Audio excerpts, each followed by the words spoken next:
우리가 이사야서를 지금 본 지도 벌써 이제 48장까지 왔습니다. 이제 뭐 얼마 남진 않았어요. 66권 6장까지 있으니까요. 근데 지금 보시면 이사야서는 크게 두 파트로 나눠진다 그랬죠. 1 이사야와 2 이사야. 이 이사야 사이의 간격은 한 150년 정도로 추정합니다.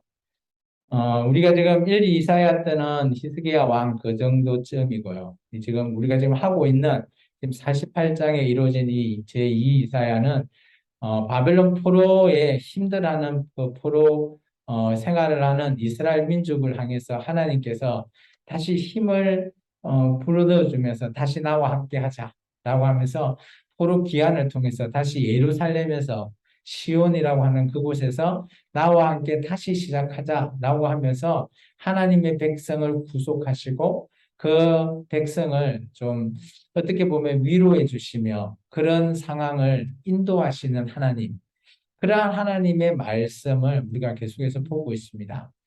42장부터 쭉 한 말씀으로 하나님께서 일관되게 얘기하고 계세요. 새로운 일, 뭐 새로운 한 사람, 뭐 또 새 일, 뭐 이런 것으로 계속 얘기하죠. 오늘도 보면 새 일, 은비한 일, 뭐 이런 형태, 이게 조금씩 단어는 다르게 쓰지만 하나님께서는 한 가지 일이 명확하신 것 같아요. 그 명확하신 것이 뭔가 하면 이제 포로로 70년 동안 바벨론에 잡혀왔던 억압받고 힘들어하며 정말 뭐 이제는 내가 여기서 죽겠구나 그렇게밖에 생각하지 못하는 그런 처절한 인생 속에서 하나님께서 그런 이스라엘 백성을 다시 한 번 더, 야, 내가 옛날에 저 애굽에서도 이렇게 노예 생활했던 너희 선조들을 이끌어낸 그 하나님인데 지금 너희를 이 바벨론에서 이끌어내지 못하겠느냐라고 오히려 되묻기도 하고요.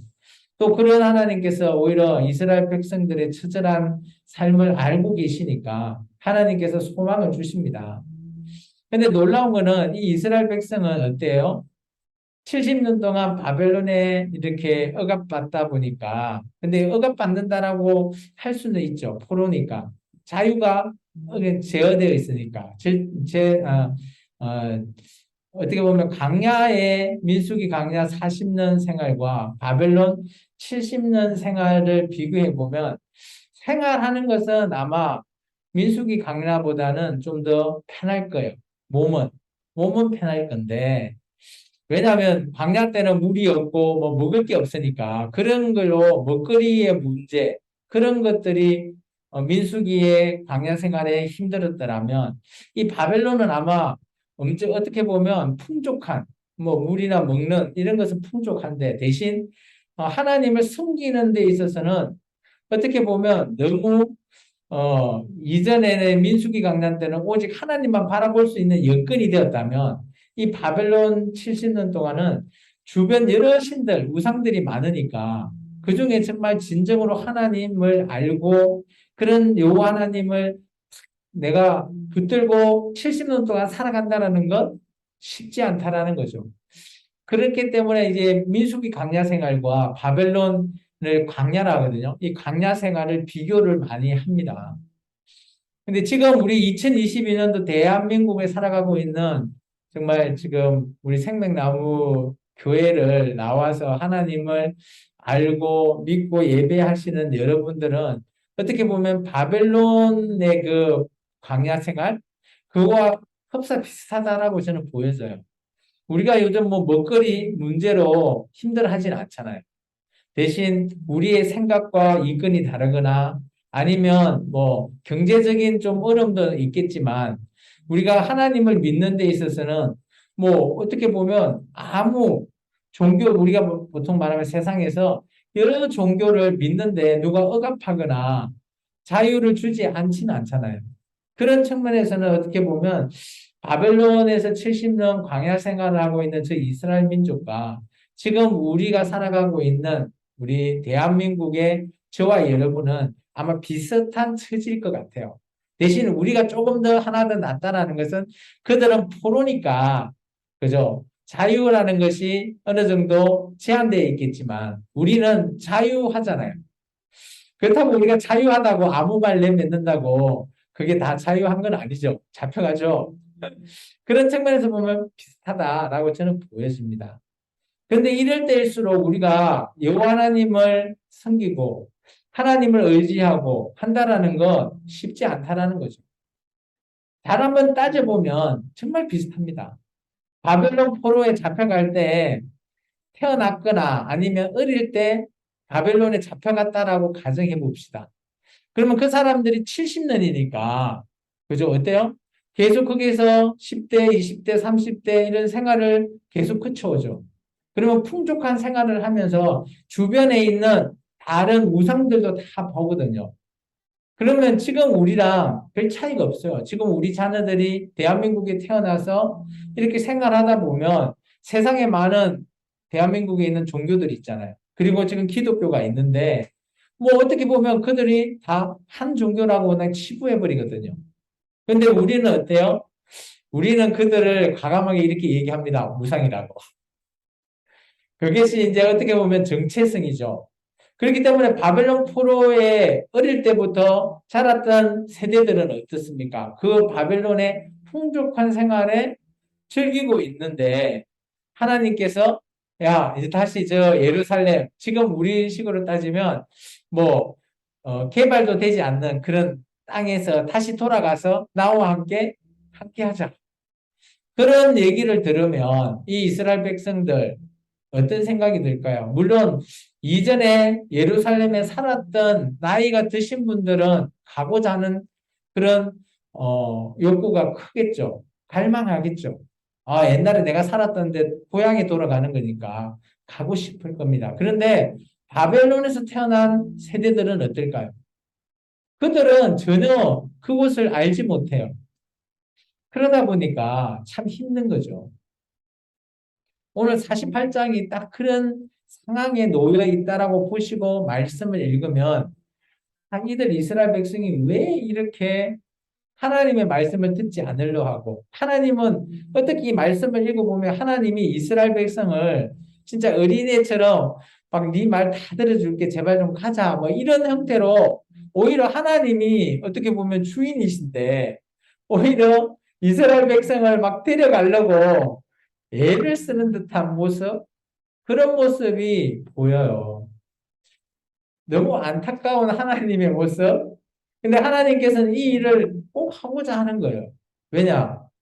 어떻게 보면 아브라함한테 약속했던 그 후예들과 내가 그지 함께 하겠다라고 했던 그 약속을 지금 이 바벨론 포로까지에게도 하나님은 기억하고 계신다라는 거예요. 이게 참 하나님의 놀라우신 은혜죠. 그렇기 때문에 우리가 하나님을 그때요 예수님을 우리의 구주로 우리가 언약하셨잖아요.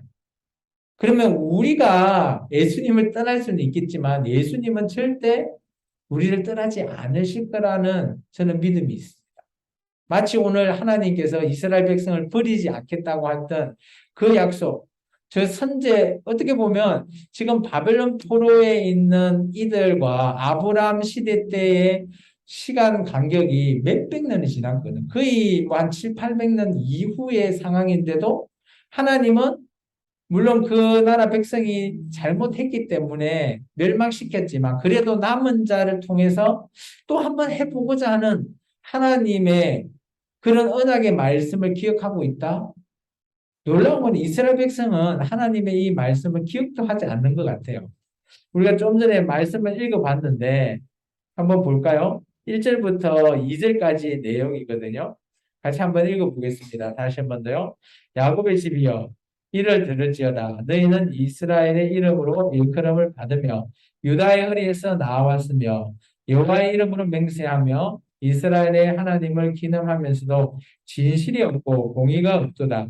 그들은 거룩한 성 출신이라고 스스로 부르며 이스라엘 하나님을 의지한다 하며 그의 이름이 만군의 여호와라고 하나라고 있죠. 어떤 뉘앙스로 들리나요? 이스라엘 백성은 하나님을 진실로 믿는다라고 자기들은 얘기하지만 하나님 입장에서 봤을 때 그들의 마음에는 하나님을 믿는 마음 하나도 없대요. 공의도 없대요. 근데 이스라엘 민족 자신들은 우리는 옛날에 우리 선조 아브람부터 또 모세 때 시내산 언약을 맺은 백성이니까 우리는 이 거룩한 성의 출신이다라고 하면서 목이 뻣뻣해 있고요. 그리고 이스라엘 하나님을 내가 의지한다라고 하나 어때요? 그 다음에 말이 뭘 것 같아요? 그들은 나는 여호와 하나님 믿습니다라고 하나 힘들고 어려우면 그런 하나님을 찾지도 않았대요. 함들이 그런 내용이거든요. 내가 예로부터 처음 일들을 알게 하였고 내 입에서 그것들을 나갔음에도 내가 그것들을 듣게 하였고 내가 후련히 행하여 그 일들을 이루어 지게 해줬는데 아까 앞에 2절 하반절 그런 하나님을 믿어야 하나 이들은 믿지 않았다는 거죠. 왜냐? 지금 이들 신세가 어때요? 나라가 멸망당하고 바벨론의 포로로 잡혀왔기 때문이죠. 이런 이스라엘 민족한테 하나님께서 야 다시 한번 시작해보자. 나랑 같이 한번 해볼래? 라고 지금 말한다라고 생각하시면 돼요. 어때요? 이스라엘 민족 제가 사전 지식을 드렸죠. 바벨론에 태어났거나 하는 세대들은 하나님의 이런 얘기를 들으면 어떤 생각이 들까요? 우리 젊은 친구들 한테 한번 물어볼게요. 여러분들이 어떻게 보면 그런 세대라고 가정해 보면 여러분은 뭐 이전에 예루살렘이라는 건 알지도 못하는데 그런 곳에 다시 가서 나와 함께 해보자라고 하는 하나님의 말씀을 들으면 여러분은 어떤 생각이 들겠습니까? 여러분이 태어난 곳 고향은 바벨론인데 바벨론을 버리고 딴 나라 근데 어떻게 보면 하나님이 원했던 그 예루살렘에 다시 돌아가고자 하는 거거든요. 그런데 바벨론에 태어났던 세대들은 어떤 생각을 할까요? 여러분은 어떻습니까? 생각이. 이런 얘기를 들으면 공감이 되나요? 이게 나이 드신 분은 공감이 되겠지만, 나이가 안 드신 분은 공감이 안 된대도요. 내가 태어난 것은 바벨론이지, 예루살렘이 아닌데, 왜 예루살렘에 가자고 그래요? 그러지 않겠습니까? 이런 이스라엘 민족을 데리고 가야 되는 하나님의 입장, 여러분이 그런 입장이면 여러분은 여러분의 이걸 자녀라고 칩시다. 그러면 여러분의 자녀를 어떻게 여러분이 말을 하면 그 자녀가 말을 들을까요? 안 들어. 단호하게 안 들어. 안 듣겠죠. 저도 그렇게 생각합니다.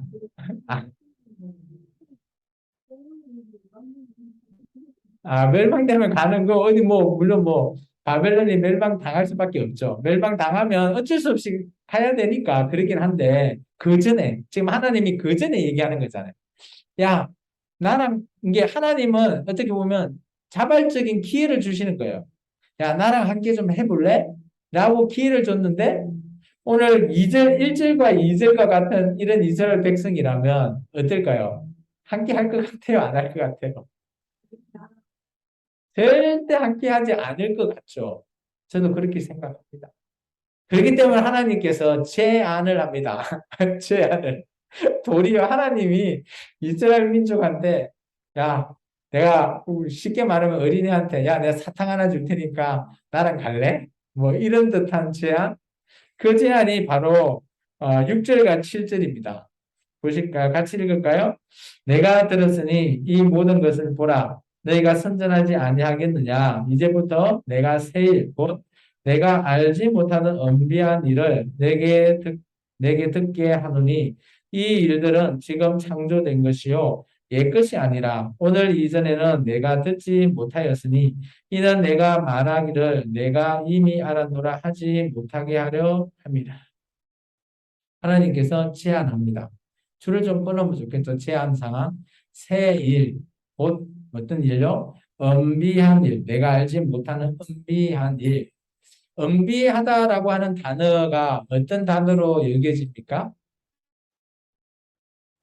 엄밀하고 비밀스럽다. 뭐, 우리식으로 따지면 그렇다라고 우리는 생각이 되겠죠.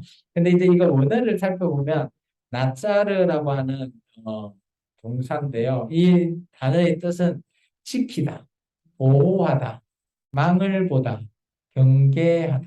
이런 뜻이 있어요. 그러면 하나님께서 이 엄비한 일이 뭐예요? 하나님이 지키시겠다는 것입니다. 하나님께서 보호하시겠다. 이 세일은 뭔가 하면 내가 너를 보호해 주겠다. 라고 하는 것이 세일이라는 거예요. 그런데 이 세일을 그러면 어떻게 이루게 하겠냐라고 하는 것은 오늘 14절에 나오는 것을 통해서 하겠다라는 거예요. 이 14절을 먼저 한번 읽어볼까요? 너희는 다 모여 들으라. 나 여호와가 사랑하는 자는 나의 기뻐하는 뜻을 바벨론에 행하리니 그의 팔이 갈대아인에게 임할 것이라. 그들 중에 누가 이 일들을 알게 하였느냐. 어떤 내용이죠? 하나님께서 사랑하는 자를 통해서 바벨론에게 오늘 이 세일, 엄비한 일을 행하겠대요. 그러면 이 사랑하는 자는 누구일까요? 이스라엘 민족일까요? 아니요. 우리가 이때까지 해왔던 고레스 왕입니다. 고레스를 통해서 오늘 행하겠다라는 거죠. 그리고 갈대아인에게 하겠다라고 하는 것은 이 바벨론을 멸망시키겠다라는 그 일을 하겠다라는 거죠. 그래서 이 세일과 엄비한 일에는 두 가지의 기능이 있어요. 첫 번째, 바벨론을 멸망시키겠다라는 거죠. 고레스 왕을 통해. 두 번째, 그로 인해서 이 이스라엘 민족은 내가 보호하겠다라는 거예요. 피해를 주지 않고 그런 상황에서도 보호하겠다라고 하는 것이 하나님의 의중, 제안인. 이스라엘 민족이 오늘 사전에 보시면 아까 그런 내용도 있지만 내 목은 새의 힘줄이요 내 이마는 노시래요. 이스라엘 민족을 그렇게 표현했죠. 목에 새의 힘줄이라는 게 뭔가 하면 우리 멍에를 매죠. 멍에 소들이 멍에 맬때 하는 그런 멍에 같은 그런 표현이고요. 이마가 노시라는 게 뭐예요? 이마가 노시면 어떨까요? 반질반질하겠죠. 이것은 이제 어 뭐라고 했죠? 이제 은유적인 표현인데 뻔뻔하다라는 거예요. 이게 목에 그 멍에를 맸다라는 거는 쇠매개 멍에라는 것은 목이 뻣뻣해가지고 교만하고 이마가 뻔뻔하다 이런 백성에게 제안한 내용이 이 새 일과 엄비한 일이라는 거예요. 여러분은 이런 얘기를 들으면 하나님의 제안을 수락하시겠습니까? 어떻게 생각하십니까? 그런데 이제 하나님께서 그, 그 일을 제안하시고 이렇게 얘기하십니다. 8절에서부터 11절입니다. 내가 너희를 이 바벨론 포로에 왔던 이런 상황을 만든 이유 같은 그런 이유를 조금 설명하시죠. 같이 읽어볼까요? 내가 과연 듣지도 못하였고 알지도 못하였으며 내 귀가 옛적부터 열리지 못하였나니 이는 내가 정녕 배신하여 모태에서부터 내가 배역한 자라 불린 줄을 내가 알았습니다. 내 이름을 위하여 내가 노하기를 더디할 것이며 내 영광을 위하여 내가 참고 너를 멸절하지 아니하리라. 보라 내가 너를 연단하였으나 언처럼 하지 아니하고 너를 고난의 풀물불에서 택하였노라. 나는 나를 위하며 나를 위하여 이를 이룰 것이라. 어찌 내 이름을 욕되게 하리요 내 영광을 다른 자에게 주지 아니하리라. 자 보면 하나님도 좀 알고 계시는 것 같아요. 네가 이게 듣지도 못하고 그죠? 열리지도 않았다. 귀는 있어도 듣지 않았다. 이게 어떻게 보면 모세 때 이스라엘 백성에게 하나님이 얘기했던 눈이 있어도 보지 못하고 귀가 있어도 듣지 못하고 마음이 있어도 깨닫지 못했기 때문에 저 이스라엘 민족이 뭐 패역해졌다 뭐 그런 표현을 썼거든요. 모세 때도. 오늘 8절에 보시면 귀가 있는데도 애적부터 열리지가 않았대요. 귀가 있는데 듣지 못한다. 뭔 말일까요? 하나님의 그 뜻을 의중을 알지 못하는 거죠. 그렇기 때문에 하나님께서 이렇게 얘기합니다. 이스라엘 민족에게 그죠? 배신했대요. 그래서 하나님께서 모태에서부터 너를 뭐라고 불렀다고요? 배역자라고 불렀다. 하나님도 이런 이스라엘 민족을 알고 계시죠. 야, 이들은 아무리 봐도 나와 언약을 맺은 백성이지만 배역자다. 뭐 이런 표현까지도 쓰고 계세요. 이게 우리가 그렇잖아요. 뭐 어떻게 보면 하나님의 뭐 거룩한 백성으로 택했는데 뭔 배역자냐 이렇게 할 수도 있는데 우리가 잘 한번 생각해 보십시오. 자녀가 말을 안 들으면 어때요? 자기 자네지만 열받으니까 이런 말 할 수 있어요, 없어요? 할 수 있죠. 배신자, 뭐 이런 나쁜 말 할 수 있죠. 뭐 그런 얘기를 하는 겁니다. 어떻게 보면 하나님도 이때까지 좀 지켜보니까 야, 내 백성 내 언약의 말을 좀 잘 지켰으면 내가 네 아브람처럼 얘기했던 그죠 하늘의 별처럼 바다의 모래처럼 그 많은 숫자로 내가 번성하게 해주겠다고 했는데 지금 봐라. 지금 네가 그렇게 안 했으니까 지금 이렇게 남은 자도 얼마 되지도 않고 이렇게 되지 않았냐. 뭐 그것은 네가 옛날부터 뭐 여기에서 표현은 모태서부터 배역했다. 뭐 그런 식으로 하나님께서 좀 화가 좀 나신 그런 표현인 것 같아요. 그런데 하나님은 그런 이면에도 하나님을 위해서, 그죠? 하나님 자신을 위해서 노하기를 더디하셨대요. 그리고 하나님의 영광을 위해서 참으셨대요. 그리고 멸절하지 않았대요. 이스라엘 민족이 나라는 멸망했지만 이스라엘 민족은 멸절시키지는 않으셨다라는 거예요. 어떻게 보면 뭐 이 구절의 길을 보면 하나님을 위해서 이들 안 했다 하면 하나님이 이기적인 사람 아니요? 이기적이지 않요? 이렇게 얘기할 수도 있지만 하나님이 그만큼 그런 패역한 백성을 지켜보고 도저히 안 되니까 그렇게 하셨다라는 것을 우리가 볼 수 있는 거예요. 부모가 자녀에게 뭐 싫은 소리 하거나 때리거나 할 때는 진짜 한두 번 해갖고 안 되고 진짜 안 되면 보자보자 안 되면 막 매를 들거나 하잖아요. 싫은 소리를 하거나 그럴 때는 한두 번일까요? 아니죠. 이런 번 반복해도 안 들으니까 그렇게 결과가 나오지 않나요? 네, 그런 형태로 하나님께서 오늘 8절에서 11절을 말씀하신다라고 보시면 좋을 거예요. 그러니까 딱 그런 상황이죠. 하나님과 이스라엘 백성 사이에는 공감대가 별로 형성되어 있지 않아요. 이스라엘 백성은 하나님을, 여호와 하나님을 바라볼 때, 아, 우리 조상님들한테는 잘해줬는데 왜 우리한테는 이렇게 고난을 줘? 이렇게 생각하고 있는 이스라엘 민족들. 그리고 하나님 입장에서는 야, 내가 아브람처럼 잘했으면 내가 평탄한 길을 줄 건데 네가 우상에 빠져가지고 그래서 도저히 안 돼서 내가 너를 멸절까지 시키고 나를 배역한 자라라고 내가 불릴 수밖에 없다라고 하는 하나님의 입장. 이런 두 입장이 서로 상충되죠. 하나가 되지 않아서 저는 이런 얘기를 하고 있지 않나라고 보여집니다. 그러면서 이스라엘 민족의 이 고난이 이런 표현을 하네요. 10절에 내가 너를 연단했대요. 그 고난이 아니라 연단이랍니다. 고난과 연단의 차이가 무엇인지 아시죠? 둘 다 힘든 거는 공통점이에요. 근데 고난은 어때요? 계속 힘든 거예요. 근데 연단은 어때요? 어느 정도 그것이 끝나면 자기가 연단이 되니까 훈련이 끝나게 됩니다. 그게 연단이죠. 그리고 변화된 자신의 모습을 보여주는 거예요. 근데 고난은 언제 끝날지 알 수 없는 거예요. 근데 공통점은 둘 다 힘들다라는 거예요. 이게 이스라엘 민족의 입장에서는 고난이라 생각하는데 하나님은 그것이 고난이 아니라 연단이라고 말씀하십니다. 10절에. 그러면서 오늘 얘기하죠. 풀무불에서 택했다. 혹시 기억나시는 사람들 있지 않나요? 이 당시 바벨론 포로에 잡혀가서 풀무불에 던져졌던 사람들. 바로 다니엘의 친구들이죠. 세 친구. 그래서 이 그렇게 했던 사례가 하나님이 고난이 아니라 연단이래요. 이스라엘 민족을 연단시켰다라는 표현을 쓰십니다. 그러니까 우리 인생도 힘들고 그러면 하나님 왜 나를 고난을 주십니까? 라고 할 수도 있어요. 우리 입장에서는. 그런데 하나님 입장에서는 야 그거 너 고난 아니야. 연단이야. 이겨내야 돼. 라고 말할 수도 있다는 거예요. 그래서 이스라엘 백성 입장에서는 고난이지만 하나님 입장에서는 고난 아니었다는 거죠. 그래서 알고 보니까 진짜 이것은 고난이 아니었어요. 이스라엘 민족이 이제 바벨론 포로가 끝난다라는 거죠. 끝나면 어때요? 고난이 끝나는 거예요.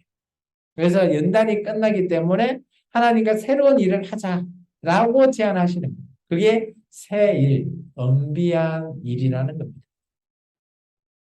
그러면서 하나님께서 하나님 자신을 소개하시죠. 나는 처음이요, 마지막이다. 알파요, 오메가야. 전지전능한 그 사람이 바로 나야 라고 얘기하면서 하나님께서 다시 한 번 더 이스라엘 민족에게 어떻게 보면 세부적인 일을 얘기하다. 아까 우리 제가 좀 얘기했지만 오렛을 통해서 내가 이 일 성취할 거야, 이룰 거야 라고 말하십니다. 그게 12절부터 16절까지입니다. 우리 한번 같이 읽어보겠습니다. 야곱아, 내가 부른 이스라엘아, 내게 들으라. 나는 그니, 나는 처음이요, 또 나는 마지막이라. 과연 내 손이 땅의 기초를 정하였고 내 오른손이 하늘을 폈나니 내가 그들을 부르면 그것들이 일제히 서느니라. 너희는 다 모여들으라. 나 여호와가 사랑하는 자는 나의 기뻐하는 뜻을 바벨론에 행하리니 그의 팔이 갈대아인에게 임할 것이라. 그들 중에 누가 이 일들을 알게 하였느냐? 나 곧 내가 말하였고 또 내가 그를 부르며 그를 인도하였나니 그 길이 형통하리라. 너희는 내게 가까이 나와 이것을 들으라. 내가 처음부터 비밀히 말하지 아니하였나니 그것이 있을 때부터 내가 거기에 있었노라 하셨느니라. 이제는 주 여호와께서 나와 그의 영을 보내셨느니라. 마지막에 16절에 있죠. 주 여호와께서 나와 그의 영을 보내셨다.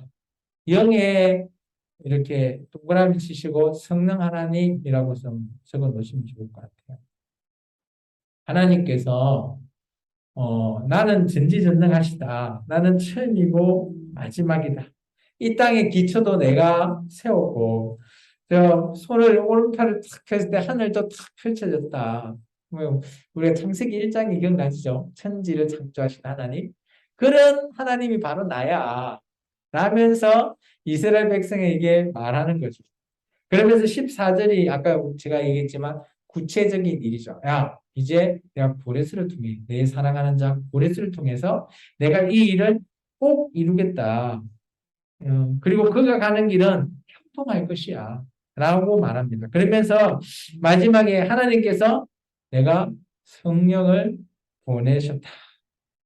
이게 어떻게 보면 하나님께서 늘 고레스를 어떻게 보면 하나님의 종으로 택해서 이런 일을 이루게 하시면서 근데 그 고레스에만 의지하는 게 아니라 하나님께서 그때 우리가 47장에서도 하나님께서 먼저 앞서서 일을 하셨다라고 하신 표현도 있고요.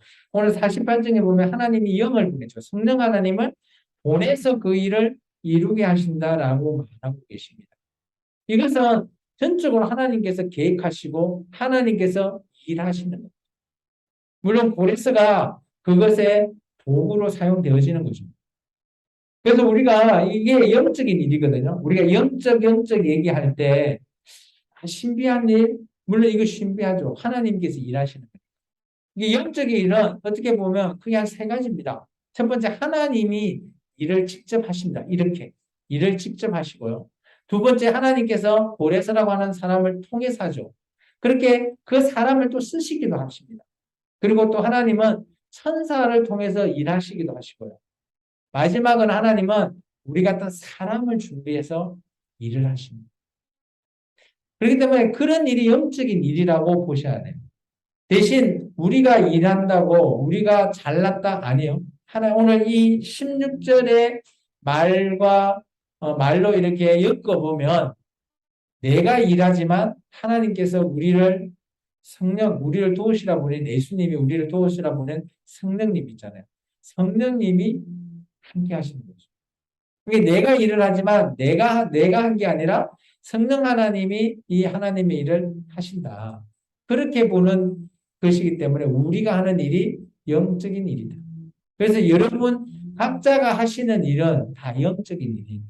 그래서 너무 신비적인 현상을 바라보는 게 아니라 우리가 하는 일은 우리 안에 계시는 성령님이 계시기 때문에 내가 하는 모든 일은 다 영적인 일이다라고 생각하시기 바랍니다. 오해하지 마시라고 제가 설명드리는 거예요. 그러면서 하나님께서는 이제 백성을 바벨론에서 인도해내야 되니까 그죠? 이제 거기에 대해서 하나님께서 인도하시는 하나님, 그런 하나님이 이제 어떻게 인도해낼 것인지에 대해서 하나님께서 구체적인 사안을 말씀하고 계십니다. 그 첫 번째 큰 내용이 뭔가 하면 하나님이 이스라엘 백성을 구속하셨다. 그래서 구속하신 하나님이라고 말씀하십니다. 구속이라는 뜻이 뭔지 아시죠? 어떤 것을 대해서 값을 치르고 사오는 것을 구속이라고 그래요. 예수님께서 우리의 죄값을 예수님께서 십자가에서 죽으심으로써 그 값을 다 치루셨다. 그러니까 다 이루었다가 다 치렀기 때문에 우리가 예수님으로 말미암아 죄에서 사함을 받을 수 있는 구속하신 예수님.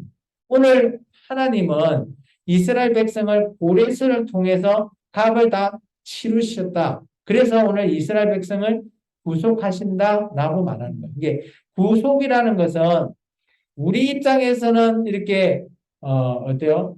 어, 당한 억압되는 이런 그런 것을 말하지만 하나님 입장에서는 그것을 치료해야지만이 하나님께서 이걸 살 수가 있으니까 물건을 사듯이 살 수 있다라는 그런 표현으로 좀 쉽게 생각하시면 좋을 것 같아요. 그래서 하나님께서 대가를 다 지불하셔서 이스라엘 백성을 택하셨다. 이것을 구속하셨다라고 보시면 될 것 같아요.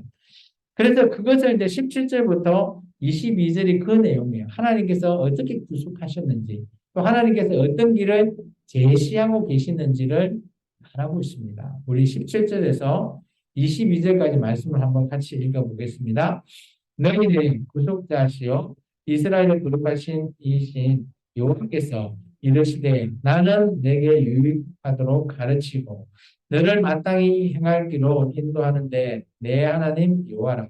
내가 나의 명령에 주의하였더라면 내 평강이 강과 같았겠고 내 공의가 바다 물결 같았을 것이며 내 자손이 모래 같았겠고 내 몸의 소생이 모래알 같아서 그의 이름이 내 앞에서 끊어지지 아니하였겠고 없어지지 아니하였으리라 하셨느니라. 너희는 바벨론에서 나와서 갈대아인을 피하고 즐거운 소리로 이를 알게 하여 들려주며 땅 끝까지 반포하여 이르기를 여호와께서 그의 종 야곱을 구속하셨다 하라. 여호와께서 그들을 사막으로 통과하게 하시던 때에 그들이 목마르지 아니하게 하시되 그들을 위하여 바위에서 물이 흘러나게 하시며 바위를 쪼개사 물이 솟아나게 하셨느니라. 여호와께서 말씀하시되 악인에게는 평강이 없다 하셨느니라. 아멘. 하나님께서 이스라엘 백성을 구속하셨다라는 구속자시다라고 거룩하신 이다라고 소개하고 있죠. 그러면서 하나님께서 어떻게 한다고 오늘 이 바벨론의 길에서 너희가 이제 나아가게 되면 어떻게 하겠다라고 하는 것을 크게 한 세네 가지 정도 보이는 것 같아요. 첫 번째는 17절 하반절인 것 같아요. 어, 가르치고 너를 마땅히 행할 길로 인도하는 하나님. 그게 일로 해 놓으시면 좋을 것 같아요. 이게 하나님께서 이제 바벨론에서 귀환할 때 하나님께서 이래 하겠다, 인도하겠다라고 하는 하나님의 첫 번째, 내가 가르치고 너희를 인도하는 길로 인도하겠다라는 것이고요. 그 와중에 하나님께서 18절과 19절을 보시면 하나님께서 네가 나의 명령을 주의하였더라면 이라고 있죠. 이게 주의하지 않아서 네가 포로로 이렇게 잡혀왔는데 네가 내 말을 잘 주의해서 귀 기울였다면 너는 지금 아브라함한테 줬던 그 명령대로 잘 했다면 지금 이렇게 되지 않았을 거야 라고 하는 말이시죠. 그죠? 그리고 나서 오늘 20절에 이야기하십니다. 여호와께서 그의 종 야곱을 구속했다. 아까 얘기했지만 이스라엘 민족을 하나님께서 고레스에게 대가를 주시고 값을 치르시고 이스라엘 민족을 구속하셨다. 사오셨다라고 보시면 되고요. 자, 두 번째는 구속하신 하나님 그리고 그게 일을 하시면 좋을 것 같아요. 20절에 구속하셨다, 그거를 일하고 하시면 좋고요. 세 번째는 하나님께서 21절에 보시면 이제 과거를 떠오르시죠. 여기 보면 사막에 통과하던 때, 뭐 이것이 뭔가 하면 민수기 광야 때거든요. 그때 이제 물이 나오기도 하고 했던 그런 거. 그때 하나님께서 함께 하신 하나님. 이게 21절 뒤에 비어 있는데 3하고 함께 하신 하나님. 뭐, 이게 그때 하나님이 지금 바벨론 이 너희가 나가는 지금 시점도 함께 하겠다라고 하시는 거고요. 네 번째는 하나님께서는 단호하신 하나님입니다. 왜냐하면 악인에게는 평강이 없다. 이게 하나님 앞으로 나아갈 수 있는 자는 악인은 나갈 수 없는. 이게 오직 의인만이 하나님 앞에 나아갈 수 있고 평강을 얻을 수 있는. 그래서 우리가 이런 네 가지 정도 이런 걸 통해서 하나님께서 바벨론에서 귀환할 때 내가 너희와 함께 하겠다라고 제시하고 있습니다. 오늘 말씀을 한번 이제 정리를 해보면 이러죠. 이스라엘 민족은 목이 굽고 교만하고 정말 뻣뻣한 그런 백성들. 그런 백성들을 하나님이 이제 데리고 가기 위해서 참 행해야 했던 일들을 설명도 열심히 하고 또 이렇게 뭐 제시도 하고 제안도 하고 하시죠. 오늘 말씀을 통해서 우리가 조금 어, 포인트적으로 키워드를 삼아야 될 한 세 가지 정도 저는 이렇게 생각해 봅니다. 첫 번째 교만이라고 봅니다. 교만. 이스라엘 백성은 교만했기 때문에 아까 얘기했지만 하나님의 명령에 주의했더라면 저 아브라함이 줬던 것처럼 내가 지금도 떵떵거리면 잘 살 수 있는데 주의하지 않았다는 거예요. 그 주의하지 않았다는 거예요. 교만이라고. 그래서 우리는 이스라엘 백성과 같이 교만한 자가 되지 않으면 좋겠어요. 교만의 반대는 우리가 보통 뭐 겸손이라고 하는데 저는 물론 겸손도 맞다고 보지만 교만의 반대는 저는 이렇게 생각합니다. 욕심을 내는 것을 하지 않는다. 겸손하는 것도 물론 맞는데 교만이라는 것은 우리의 욕심에서부터 시작되는 거예요.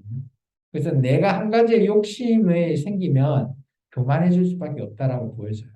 그것이 무엇인 간에. 그래서 어떻게 보면 이스라엘 백성은 자기들의 욕심을 챙기다 보니까 우상을 섬기게 되고 결국은 멸망당할 수밖에 없는. 자, 아브라함이 맺었던 언약까지 다 까먹어버리고 시내산에서 맺었던 그 계명까지도 다 까먹어버린 이스라엘 민족. 결국은 멸망의 길로 치달았다는 거죠. 우리도 멸망당하지 않기 위해서는 정말 교만하지 말자라는 거죠. 평생 우리가 살아갈 때 우리는 늘 교만하지 말고 욕심을 갖지 말고 늘 겸손하게 살아가기를 주 이름으로 축원합니다. 두 번째는 아까 얘기했던 하나님의 명령에 주의해야 됩니다. 아까 여기 몇 절이죠? 18절에 보면 이스라엘 백성 하나님 명령에 주의하지 않았기 때문에 지금 포로라고 하는 처지에 와 있거든요. 지금 저와 여러분은 그래도 하나님의 명령에 잘 주의하면서 살고 있다라고 지금 보여집니다. 매주 나와서 이렇게 예배드리고 말씀 보고 기도드리고 하는 것이 하나님 명령대로 지금 실천하는 거잖아요. 잘하고 계시는 거죠. 그래서 우리가 평생 이 땅에 살아갈 때는 하나님의 명령에 주의하면서 사시기를 주 이름으로 축원합니다. 세 번째, 뭐 이것은 우리가 정말 잘 아는 그리고 가장 중요한 내용 중에 하나죠.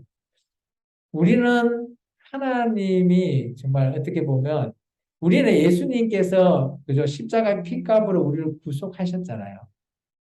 그 사실로 말미암아 우리가 예수님을 믿고 구원에 이르죠. 근데 정말 더 놀라운 거는 그런 예수님을 보내신 분이 누구세요? 하나님. 이게 하나님은 언제나 우리를 구속하고 계셨어요. 근데 우리를 예수님을 통해 이 땅에서 십자가를 통해 우리의 죄를 오늘 구속하셨죠. 그렇기 때문에 어떻게 보면 우리는 예수님을 통한 새로운 언약의 관계이자 하나님께서 그 모든 것들을 보내신 분이 하나님이시거든요. 예수님도. 그러니까 그런 하나님을 우리는 언제나 기억하셔야 돼요.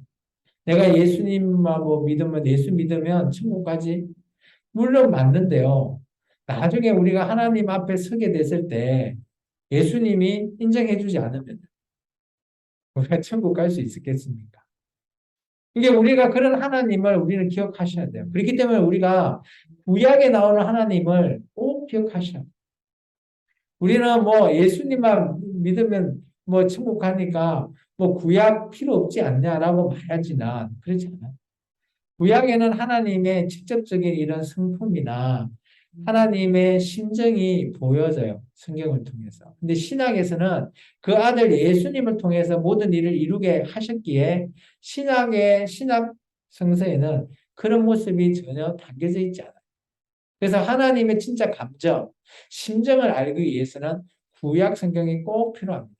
그래서 오늘도 우리가 이사야서를 통해서 야, 예수님을 보낸 그 뒤에서 보내신 분이 바로 정말 여호와 하나님이시구나 깨달아지잖아요.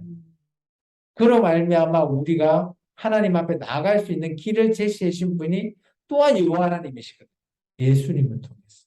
그래서 우리는 일차적인 예수님을 믿고 구원에 이른다는 것은 당연한데 그 이면에 있는 여호와 하나님까지 기억하잖아요. 꼭 기억하시는 저와 여러분이 되기를 주의 이름으로 축원합니다. 기도하겠습니다.